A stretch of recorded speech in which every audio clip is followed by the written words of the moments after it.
عليكم ورحمة الله وبركاته. الحمد لله رب المشرقين ورب المغربين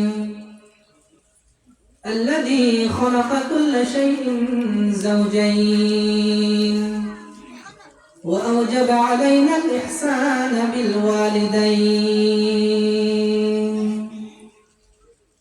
نشهد أن لا إله إلا الله وحده لا شريك له ونشهد أن سيدنا ونبينا ومولانا محمد عبد الله ورسوله الذي أرسله بالحق بشيرا ونذيرا وداعيا إلى الله بإذنه وسراجا وقمرا منيرا.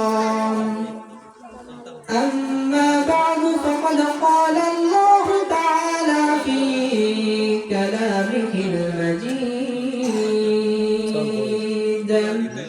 وفي فرقانه الحميد.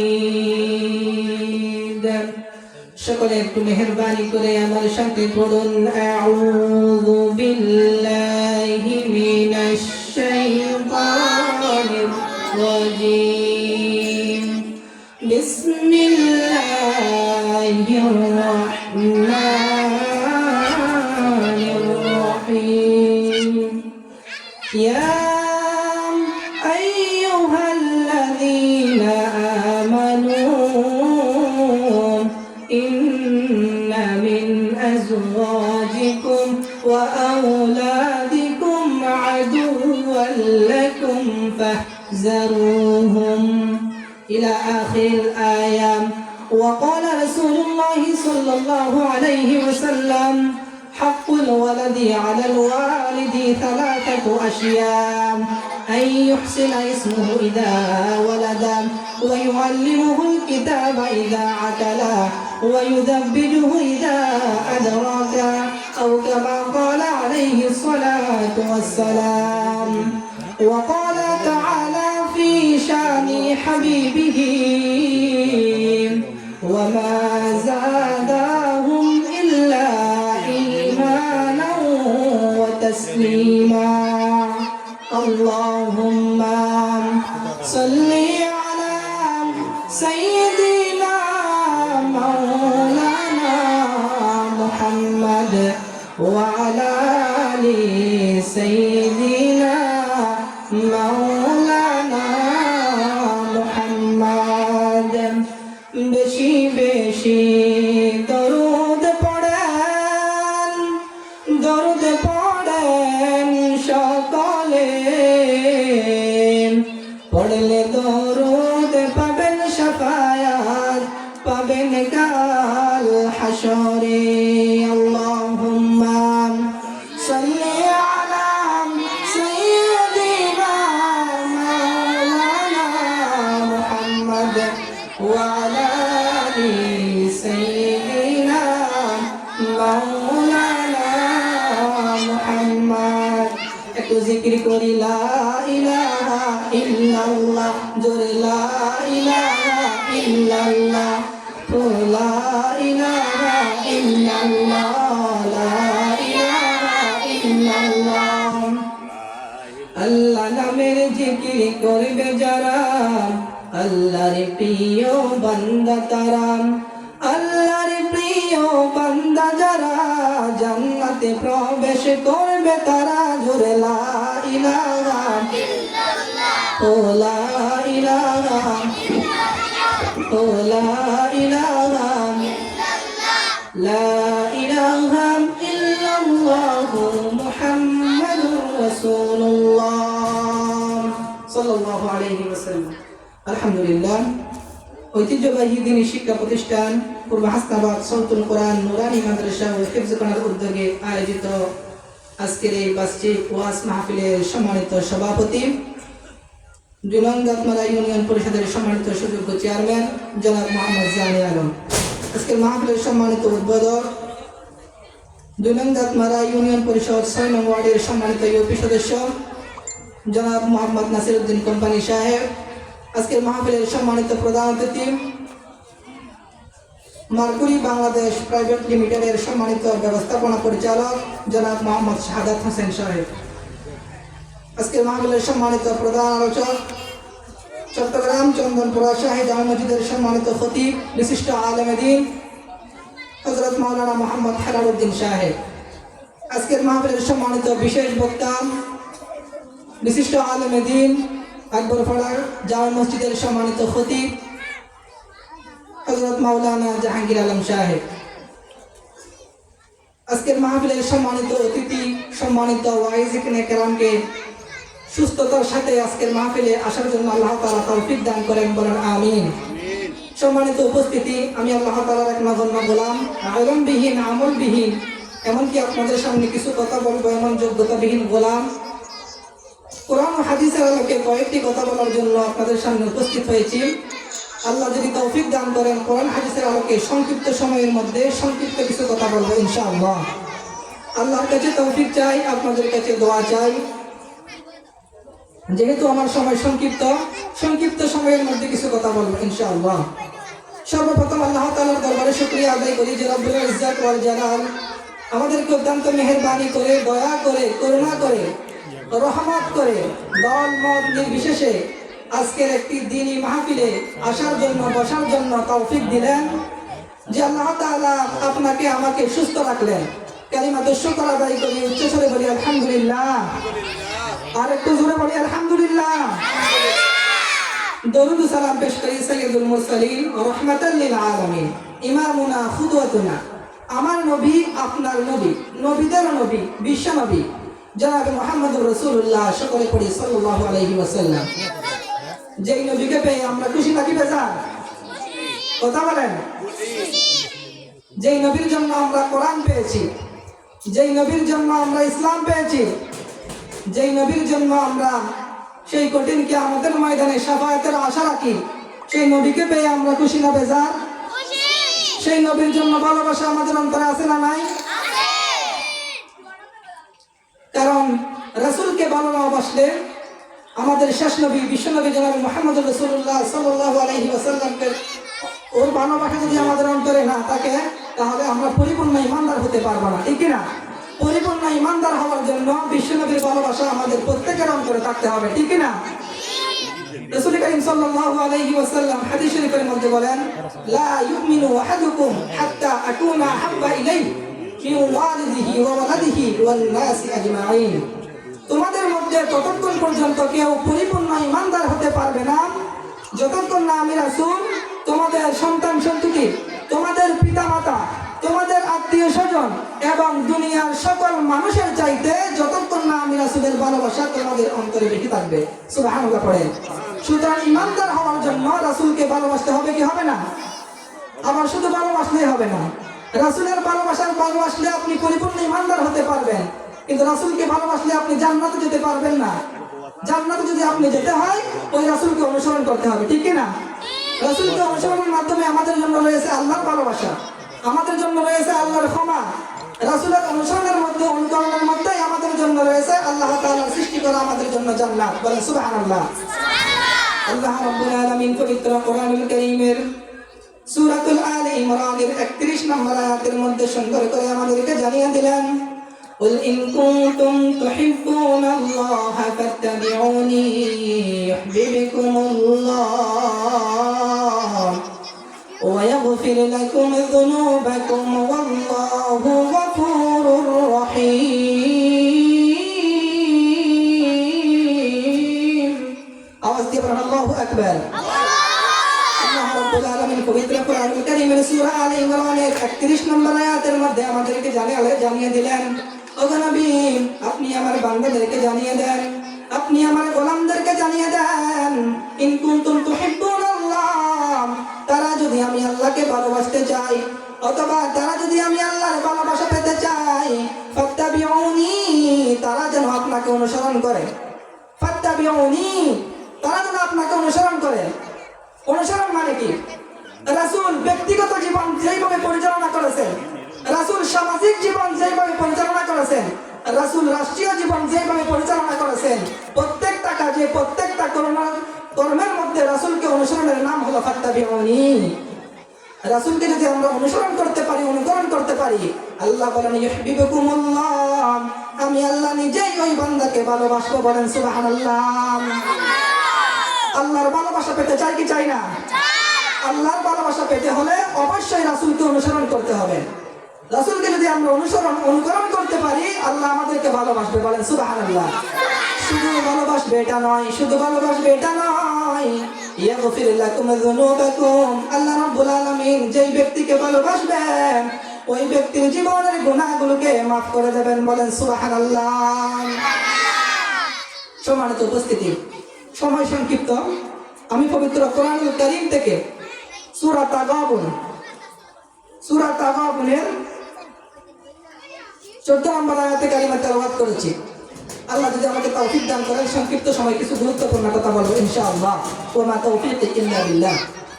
সম্মানিত উপস্থিতি, আল্লাহ রাব্বুল আলামিন সূরা তাগাবুনের এই আয়াতের মধ্যে বলেন, ইয়া আইয়ুহাল্লাযীনা আমানু, ও হে দুনিয়ার ইমানদার মুসলমানেরা, যারা ইমানের দাবি করো, যারা বলো আমার মধ্যে ঈমান আছে, ওই সমস্ত ইমানদারকে আল্লাহ রাব্বুল আলামিন ডাক দিয়ে কিছু মেসেজ দিচ্ছেন। কি মেসেজ?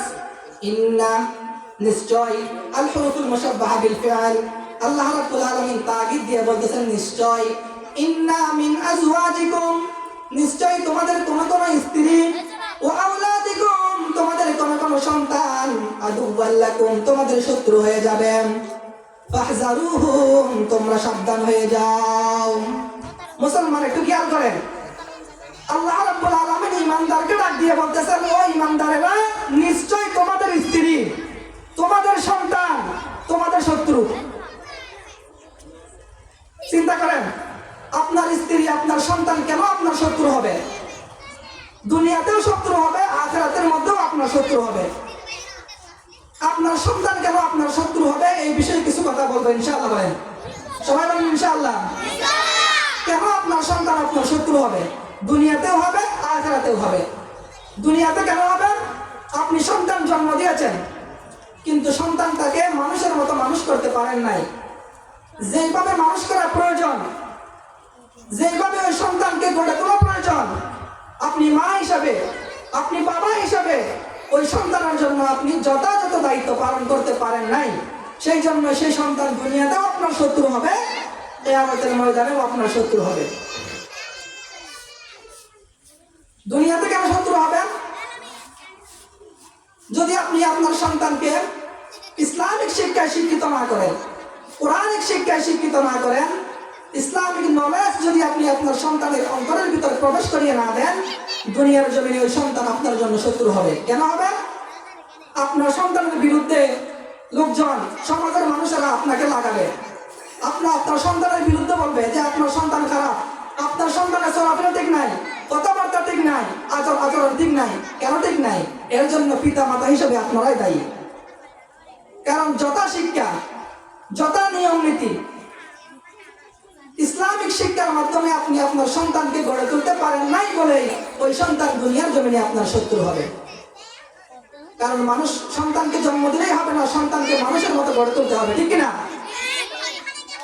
গরুর পেট থেকে বের হলে সেটা গরু হয়, ছাগলের পেট থেকে বের হলে সেটা ছাগল হয়, কিন্তু মানুষের পেট থেকে যখন কেউ বের হয় সেটা মানুষ হয় না, সেটাকে মানুষ করতে হয়, ঠিক কিনা? সেটাকে মানুষ বানাতে হয়।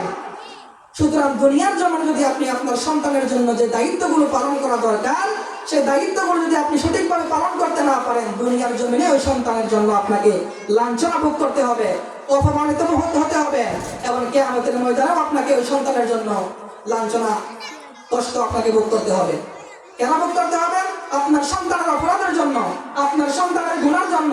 আল্লাহ যখন আপনার সন্তানকে জাহান্নামে দিতে চাইবে, আপনার সন্তান বলবে, আল্লাহ আমি তো জাহান্নামী হতে চাই নাই, আমার পিতামাতাই আমাকে জাহান্নামী বানিয়েছে, আমার পিতামাতা আমাকে কোরআন শিক্ষা দেয় নাই, আমার পিতামাতা আমাকে কোনোদিন নামাজের জন্য বলে নাই, আমার পিতামাতা কোনোদিন আমাকে সদাচরণ শিখায় নাই।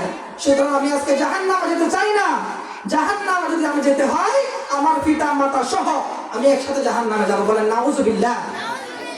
সূরা হামিম সাজদার 29 নম্বর আয়াতের মধ্যে আল্লাহ তাআলা বলেন, ربنا أرنا الذين أضلانا من الجن والإنس نجعلهما تحت أقدامنا ليكونا من الأسفلين আল্লাহ রাব্বুল আলামিন যখন আপনার সন্তানকে জাহান্নামে দিতে চাইবেন, আপনার সন্তান বলবে আল্লাহ আমি জাহান্নামে দিতে চাই না, যাদের জন্য আমি জাহান্নামে যাচ্ছি, যাদের জন্য আমি জাহান্নামে যেতে হবে, ওই পিতামাতাকে আমাকে দেখিয়ে দাও। আরিনাল্লাযীনা আদাল্লানা, ওই পিতামাতাকে আমাকে দেখিয়ে দাও যারা দুনিয়ার জমিনে আমাকে পথভ্রষ্ট করেছেন, যারা আমাকে কোরআন পড়ার জন্য বলে নাই, নামাজ পড়ার জন্য বলে নাই, ইসলামিক কালচারে আমাকে চলার জন্য বলে নাই, ওই পিতামাতাকে আমাকে দেখিয়ে দাও। আরিনাল্লাযীনা আদাল্লানা মিনাল জিন্নি ওয়াল ইনস নাজআলহুমা তাহতা আকদামিনা, আমি তাদেরকে আমার নিজের পায়ে লাথি মেরে মেরে হুড়ে হুড়ে জাহান্নামের মধ্যে নিক্ষেপ করব। বলেন নাউযুবিল্লাহ। আপনার সন্তানের হক যদি আপনি সঠিকভাবে আদায় করতে না পারেন, ওই সন্তান কিয়ামতের ময়দানেও আপনাকে অপমানিত করবে। অপমানিত হতে চান? যদি অপমানিত হতে না চান, কিছু শিক্ষা আপনি আপনার সন্তানকে দেন, দেখবেন দুনিয়ায় থাকতে আপনি আপনার সন্তানের জন্য সম্মান বোধ করবেন, কিয়ামতের ময়দানেও আপনি জান্নাতের অধিকারী হবেন। সুবহানাল্লাহ। এক নম্বর দায়িত্ব হলো সন্তান জন্মগ্রহণ করার পরে আল্লাহর কাছে শুকরিয়া আদায় করা। কার কাছে শুকরিয়া আদায় করা? দুনিয়ার যেমন যত নিয়ামত আছে, সব থেকে বড় নিয়ামত, সব থেকে ছোট নিয়ামত, দুইটা ভাগ আছে। নিয়ামতের মধ্যে দুইটা ভাগ, একটা নিয়ামত ছোট, একটা বড় নিয়ামত। বড় নিয়ামতের মধ্যে একটি বড় নিয়ামত হলো পবিত্র কোরআনুল কারীম। এই কোরআন হলো সবচাইতে বড় নিয়ামত। আরেকটি বড় নিয়ামতের মধ্যে নিয়ামত হলো ছেলে সন্তান, মেয়ে সন্তান, সন্তান সন্তানাদি। এই সন্তান জন্মগ্রহণ করলে আপনাকে শুকরিয়া আদায় করতে হবে নিয়ামত হিসেবে। নিয়ামতের শুকরিয়া আদায় করবেন, নিয়ামত বাড়িয়ে দেবেন কে? আওয়াজ দিয়ে বলেন কে? নিয়ামতের শুকরিয়া আদায় করলে নিয়ামত আল্লাহ সুবহানাহু ওয়া তাআলা বাড়িয়ে দেবেন। সূরা ইব্রাহিমের 7 নম্বর আয়াতের মধ্যে আল্লাহ তাআলা বলেন, লা ইন শাকারতুম লাযীদান্নাকুম ওয়া লা ইন কাফারতুম ইন্না আযাবি লাশাদীদ। ও আমার গোলামেরা, আমার নিয়ামত পাইয়া, আমার নিয়ামত খাইয়া যদি আমার নিয়ামতের শুকরিয়া আদায় করতে পারো, আমি আল্লাহ রাব্বুল আলামিন তোমাদেরকে নিয়ামত বাড়িয়ে দেব। লাযীদান্নাকুম, লামে তাকিদ বা নুনে তাকিদ। আল্লাহ তাআলা গ্যারান্টি দিয়ে বলতেছেন অবশ্যই আমি আল্লাহ তোমাদের নিয়ামত বাড়িয়ে দেব। বলেন সুবহানাল্লাহ। আর যদি নিয়ামতের শুকরিয়া আদায় না করো, ওয়ালা ইন কাফারতুম ইন্না আযাবি লাশাদীদ, তোমাদের কাছ থেকে আমি নিয়ামত উঠিয়ে নেব। শুধু নিয়ামত উঠিয়ে নেব এটা নয়, তোমাদের জন্য যন্ত্রণাদায়ক শাস্তির ব্যবস্থা আমি আল্লাহ করে রেখেছি। বলেন নাউযুবিল্লাহ। সুতরাং সন্তান ছেলে হোক মেয়ে হোক, প্রশংসা করবো কার? অনেকে আছে মেয়ে সন্তান হলে রাগ করে, আবার অনেকে আছে ছেলে সন্তান হলে রাগ করে। রাগ করবেন কেন? ছেলে হোক মেয়ে হোক, দুটোই তো আল্লাহর নিয়ামত। প্রশংসা করতে হবে কার? আল্লাহ। আল্লাহ রাব্বুল আলামিন বলেন, ওয়ালিল্লাহি মুলকুস সামাওয়াতি ওয়াল আরদ ইয়াখলুকু মা ইয়াশা ইয়াহাবু লিমান ইয়াশাউ ইনাসান ওয়া ইয়াহাবু লিমান ইয়াশাউ যুকুর আও ইউযাওবিজুহুম যুকরানা ওয়া ইনাসা ওয়া ইয়াজআলু মান ইয়াশাউ আকিমা ইন্নাহু আলিমুন কাদির। আল্লাহ রাব্বুল আলামিন বলেন, আমি হলাম এমন আল্লাহ, আমি হলাম এমন সত্তা যিনি যাকে ইচ্ছা ছেলে মেয়ে সন্তান দান করি, যাকে ইচ্ছা ছেলে সন্তান দান করি, আবার যাকে ইচ্ছা তাকে ছেলে মেয়ে দুটো সন্তান দান করি। তাহলে ছেলে মেয়ে দেওয়ার মালিক কে? আওয়াজ দিয়ে বলেন কে?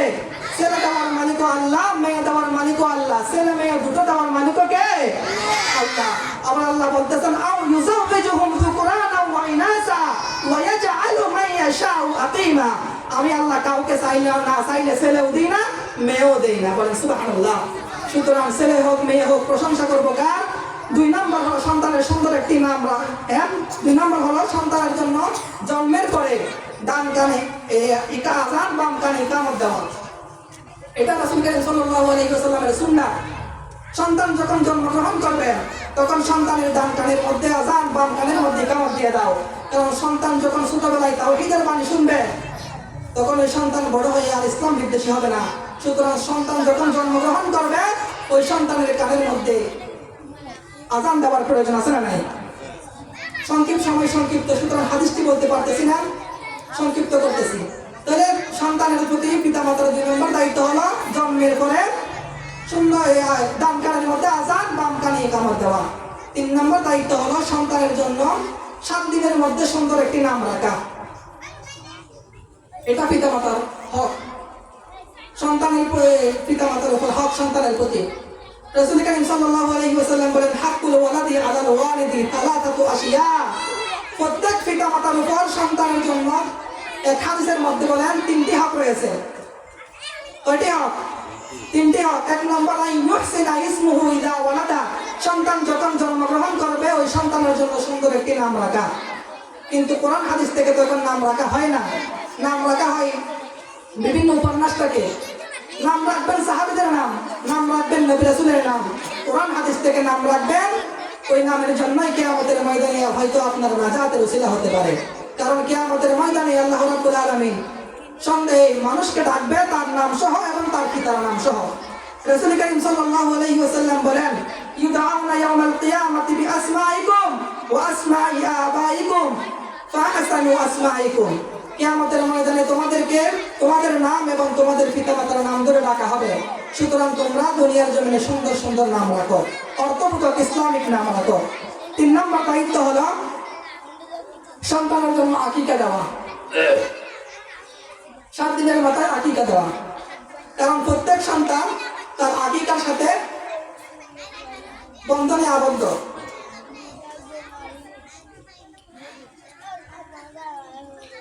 রাসূল কারীম সাল্লাল্লাহু আলাইহি ওয়াসাল্লাম বলেন, কুল্লু গুলামিন মুরতাহানুন বিআকিকাতিহি তুযবাহু আনহু ইয়াওমাস সাবি'i ওয়া ইউহলাকু রাসুহু ওয়া ইউসাম্মা লাহু। সন্তানের বয়স যখন 7 দিন হয়ে যাবে তখন ওই সন্তানের জন্য আকিকা দাও। কি আকিকা দিবেন? আন্নাউবা আনিল গোলামি শাতাইন ওয়া আনিল জারিয়াতি শাতুন। ছেলে সন্তান হলে 2টা বকরি জবে করো, মেয়ে সন্তান হলে 1টি বকরি জবে করো আকিকা দেওয়ার জন্য। সুতরাং তাই পিতামাতার 4 নম্বর দায়িত্ব হলো সন্তানের জন্য আকিকা দেওয়া। 5 নম্বর দায়িত্ব হলো সন্তানকে কোরআন শিক্ষা দেওয়া। ওয়া ইউআল্লিমুহুল কিতাবা ইযা আকালা। সন্তান যখন একটু আকালবান হবে, যখন একটু জ্ঞানীবান হবে, তখন সন্তানকে কোরআন শিক্ষা দেওয়া, ইসলামিক শিক্ষা দেওয়া। আর ইসলামিক শিক্ষা, কোরআন শিক্ষা দেওয়ার জন্য সবচাইতে উত্তম মাধ্যম হলো মাদ্রাসা, ঠিক না? সন্তানকে মাদ্রাসার মধ্যে, মক্তবের মধ্যে আপনি কোরআন শিক্ষা দেন, দুনিয়ায় থাকতে আপনি জান্নাতের মালিক হয়ে যাবেন। বলেন সুবহানাল্লাহ। সন্তানকে তখন কোরআন শিক্ষা দেওয়া হয় না, শিক্ষা দেওয়া হয় গান। ছোটবেলায় গান শিক্ষা দেওয়া হয়, বড় হয়েও গান গায়, ঠিক না? যেদিন আমি আমার বাবার মুখে শুনেছিলাম গান, সেদিন থেকে গানই জীবন, গানই আমার প্রাণ। ছোটবেলায় গান শিক্ষা দেবেন, বড় হয়েও গান গাইবে। যদি ছোটবেলায় কোরআন শিক্ষা দিতে পারতেন তাহলে বড় হয়েও সে কি করতো? কোরআনের পক্ষে থাকতো। যেদিন আমি আমার মায়ের মুখে শুনেছি কোরআন, সেদিন থেকে কোরআনই জীবন, কোরআনই আমার প্রাণ। সন্তানকে কোরআন শিক্ষা দেন, হাদিস শিক্ষা দেন, ইসলামিক শিক্ষায় শিক্ষিত করেন। দুনিয়ার জমিনে আপনি আপনার সন্তানকে কোরআন শিক্ষা দেন, কিয়ামতের ময়দানে আল্লাহ রাব্বুল আলামিন আপনাকে সম্মানিত করবে। দুনিয়ায়ও আপনার সন্তানের জন্য আপনি সম্মান বোধ করবেন। বাবা তুমি তোমার ছেলে মাদ্রাসাতে দিও, আরে মা তুমি তোমার মেয়ে মাদ্রাসাতে দিও। এই দুনিয়ায় থাকতে তুমি জান্নাত কিনে নিও, এই দুনিয়ায় থাকতে তুমি জান্নাত কিনে নিও। সন্তানকে কোরআন শিক্ষা দেন, হাদিস শিক্ষা দেন, ইসলামিক নলেজ ছোটবেলায় আপনার সন্তানের অন্তরের ভিতরে প্রবেশ করিয়ে দেন। বড় হয়ে আপনার সন্তান কোরআন নিয়ে থাকবে, দুনিয়ায় আপনি আপনার সন্তানের কারণে সম্মানিত হবেন, কিয়ামতের ময়দানে ওই সন্তানের কারণে আপনাকে সম্মানিত করা হবে। সুবহানাল্লাহ। সন্তানকে তো কোরআন শিক্ষা দেওয়া হয় না, কোরআন থেকে দূরে রাখা হয়। হ্যাঁ, ইসলামিক শিক্ষা অবশ্যই সন্তানকে দিতে হবে ছোটবেলায়। আমি বলতেছি না আপনার সন্তানকে আপনি বড় আলেম করেন, আমি বলতেছি না আপনার সন্তানকে আপনি বড় ওয়াইজ করেন, আমি এটা বলতেছি না। আপনার সন্তানকে অন্তত দাখিল আলিম পর্যন্ত মাদ্রাসায় শিক্ষায় শিক্ষিত করেন। পরবর্তীতে আপনি আপনার সন্তানকে পুলিশ অফিসার করেন, আপনার সন্তানকে আপনি উকিল ব্যারিস্টার করেন, আপনার সন্তানকে আপনি জাস্টিস করেন, সরকারি চাকরিজীবী, সরকারি কর্মকর্তা তৈরি করেন। বারণ করতেছি না, কিন্তু ছোটবেলায় আপনি আপনার সন্তানকে ইসলামিক শিক্ষায়, কোরআনিক শিক্ষায় শিক্ষিত করেন। কারণ সন্তান যখন ছোটবেলায় ইসলামিক শিক্ষা অর্জন করবে, কোরআনিক শিক্ষা অর্জন করবে, তখন বড় হয়ে আপনার সন্তান ডাক্তার হবে কিন্তু ডাকাত হবে না, ঠিক কিনা? বড় হয়ে আপনার সন্তান পুলিশ হবে কিন্তু ঘুষখোর হবে না। বড় হয়ে আপনার সন্তান সরকারি অনেক বড় বড় কর্মকর্তা হবে কিন্তু জনগণের হক আত্মসাৎ করে খাবে না, ঠিক কিনা? সুতরাং ছোটবেলায় আপনি আপনার সন্তানকে কোরআন শিক্ষায় শিক্ষিত করুন, হাদিস শিক্ষায় শিক্ষিত করুন, ইসলামিক নলেজ আপনি আপনার সন্তানের অন্তরের ভিতর প্রবেশ করিয়ে দেন, দেখবেন ওই সন্তান আপনার জন্য সুনাম বয়ে আনবে ইনশাআল্লাহ। বলুন আমিন। সুতরাং সন্তানকে, আপনার ছেলে মেয়েকে অন্তত প্রাথমিক পর্যায়ে এই মাদ্রাসার মধ্যে, মক্তবের মধ্যে, নুরানির মধ্যে পড়ানোর প্রয়োজন আছে না নাই? জোরে বলেন। শোনো শোনো শোনো ওহে মুমিন মুসলমান, শোনো শোনো শোনো ওহে মুমিন মুসলমান, ছেলে মেয়ে যারে আল্লাহ করিয়াছে দান, ছেলে মেয়ে যারে আল্লাহ করিয়াছে দান, এই দুনিয়ায় শিখাও তারে হাদিস ও কোরআন, এই দুনিয়ায় শিখাও তারে হাদিস ও কোরআন, না হয় তোমার কপালেতে আছে জাহান্নাম, না হয় তোমার কপালেতে আছে জাহান্নাম, ঠিক না? সন্তানকে যদি আপনি দুনিয়ায় থাকতে ইসলামিক নলেজ সন্তানের মধ্যে যদি আপনি প্রবেশ করাতে না পারেন, তাহলে ওই সন্তান আপনার জন্য দুনিয়াও শত্রু হবে, আখিরাতেও শত্রু হবে। শেষ করে দিচ্ছি, সময় যেহেতু সংক্ষিপ্ত। আরেকটা দায়িত্ব হলো সন্তানকে নামাজের তাগিদ দেওয়া। বিশ্বনবী সাল্লাল্লাহু আলাইহি ওয়াসাল্লাম বলেন, মুরু আওলাদাকুম বিসসালাহ ওয়া হুম আবনাউ 7 সিনিন ওয়া হুম 10 সিনিন ওয়াদরিবুহুম আলাইহা ওয়া ফাররিকু বাইনাহুম ফিল মাদাজি। ও দুনিয়ার পিতামাতারা, ও দুনিয়ার বাবা মারা, তোমাদের সন্তানের বয়স যখন 7 বছর হয়ে যাবে তখন তোমরা তোমাদের সন্তানকে নামাজের তাগিদ দাও। আর যখন তোমাদের সন্তানের বয়স 10 বছর হয়ে যাবে তাও যদি নামাজ না পড়ে, ওই সন্তানের জন্য ফাদরিবুহা আলাইহা, তাকে প্রহার করো, তাকে পিটাও। ইসলামের সন্তানদেরকে পিটানোর জন্য তেমন এলাও করে না, কিন্তু নামাজ না পড়লে পিটানোর জন্য এলাও করে। ফাদরিবুহুম আলাইহা দরাবা ইয়াদরিবু, অবশ্যই তাদেরকে পিটাও। ওয়াফাররিকু বাইনাহুম ফিল মাদাজি, আর তাদের বয়স যখন প্রাপ্তবয়স্ক হয়ে যাবে তাদের বিছানা আলাদা করে দাও। সুতরাং আপনি আপনার সন্তানকে দুনিয়ায় থাকতে নামাজের তাগিদ দেন। নামাজ নিজেও পড়ুন, সন্তানদেরকেও পড়ার জন্য বলুন। দুঃখের বিষয়, নিজেও নামাজ পড়ে না, আমাদের সন্তানকেও নামাজের জন্য বলে না, এমন পিতামাতা আমাদের সমাজেও আছে না নাই? আওয়াজ দিয়ে বলেন, আছে না নাই? নিজেও নামাজ পড়ে না, নিজের সন্তানকেও নামাজের জন্য বলে না। আউয়ালু মা ইউহাসাবু বিহিল আবদু ইয়াউমাল কিয়ামাতিস সালাত, কিয়ামতের ময়দানে সর্বপ্রথম আপনাকে জিজ্ঞেস করা হবে, ও বান্দা, দুনিয়ার জমিনে তুই নামাজ পড়ছিস কিনা বল। যদি আপনি প্রথম প্রশ্নের মধ্যে ফেল করেন তাহলে অবশ্যই আপনি ধরা খেয়ে যাবেন। নামাজের হিসাব যদি আপনি দিতে না পারেন, আপনি আর কোনো প্রশ্নের হিসাব দিতে পারবেন না। নামাজের হিসাব যদি আপনার সহজ হয়, যাবতীয় সকল কিছু আপনার জন্য সহজ করে দেবেন কে? সুতরাং ছেলে মেয়ের প্রতি আপনি মা হিসাবে, বাবা হিসাবে দায়িত্বগুলো আপনাকে পালন করতে হবে।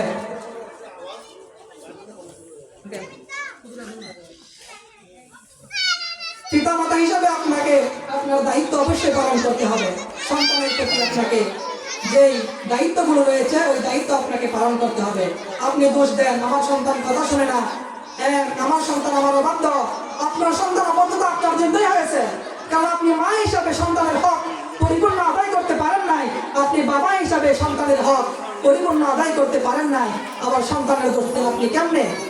আগে পিতা মাতার জন্য আপনি আপনার সন্তানের জন্য আপনি পিতা মাতা হিসাবে সন্তানের হক যথাযথভাবে আপনি আদায় করেন, দেখবেন আপনার সন্তান আপনার জন্য যে হকগুলো রয়েছে, মৃত্যুর আগে এবং মৃত্যুর পরে যে হকগুলো রয়েছে, এই হকগুলো আপনার জন্য পূরণ করবে।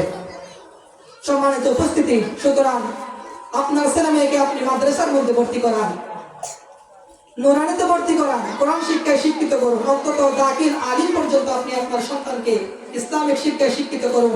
পরবর্তীতে আপনি আপনার সন্তানকে পুলিশ করেন, জাস্টিস করেন, যে কোনো কিছু করেন, কোনো সমস্যা নেই, কিন্তু প্রাথমিক পর্যায়ে আপনি আপনার সন্তানকে কোরআনিক শিক্ষায় শিক্ষিত করুন, ইসলামিক শিক্ষায় শিক্ষিত করুন। দেখবেন এই সন্তানের কারণেই আপনি দুনিয়াতেও কল্যাণ ভোগ করবেন, আখিরাতেও কল্যাণ ভোগ করবেন। সম্মানিত উপস্থিতি, সংক্ষিপ্ত সময়ের মধ্যে অযোগ্য একজন গোলাম সংক্ষিপ্ত কিছু আলোচনা করেছি, কোরআন হাদিসের আলোকেই বলেছি। যদি আর বাইরে কিছু বলে থাকি আল্লাহ যেন সেগুলো আমাদের অন্তর থেকে মুছে দেন। আজকের সংক্ষিপ্ত আলোচনা থেকে আমাদের আমলযোগ্য বিষয়গুলো আমলযোগ্য